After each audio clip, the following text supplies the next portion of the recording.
As assistant director काम कर रहा हूँ यहाँ पे।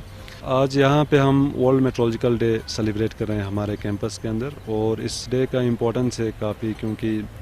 डिफरेंट सर्विसेज प्रोवाइड कर रहे हैं मतलब मेड सेंटर श्रीनगर के हवाले से। और ये मेड डे जो है हर साल मनाया जाता है 23 मार्च को। और जहाँ तक इस दिन का इम्पोर्टेंस का सवाल है, हमारे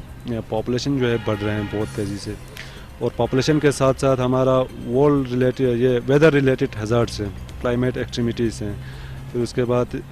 ये सारी चीज़ें जो है आजकल मतलब पिछले एक डिकेड में बहुत सारा देखा गया है। तो इस हवाले से हमने अलग अलग स्कूल के बच्चों को बुलाया यहाँ पे कि इनको भी थोड़ा सा एक्सपोजर मिल जाए, ये वेदर रिलेटेड एक्टिविटीज़ क्या क्या हो रही हैं इस ऑफिस में, कैसे हम अर्ली वार्निंग डिसमिनेशन सिस्टम जो है हम यहाँ से इशू करते हैं, और वेदर वार्निंग्स वगैरह हम कैसे इशू करते हैं। यहाँ पे प्राइवेट स्कूल भी हैं, यहाँ पे गवर्नमेंट स्कूल्स भी हैं, फिर उसके बाद यहाँ पे एक डीप एंड डंप स्कूल है यहाँ पे सोलिना में, तो वहाँ से भी बच्चे हैं ताकि इनको पता चले क्या क्या वेदर एलिमेंट्स हैं, क्या क्या इंस्ट्रूमेंट्स हम यूज़ कर रहे हैं, क्या क्या टेक्नोलॉजिकल अपग्रेडेशन हुआ है पिछले कुछ सालों में, तो उनको पूरा हम यहाँ पे एक्सप्लेन कर रहे हैं, बता रहे हैं।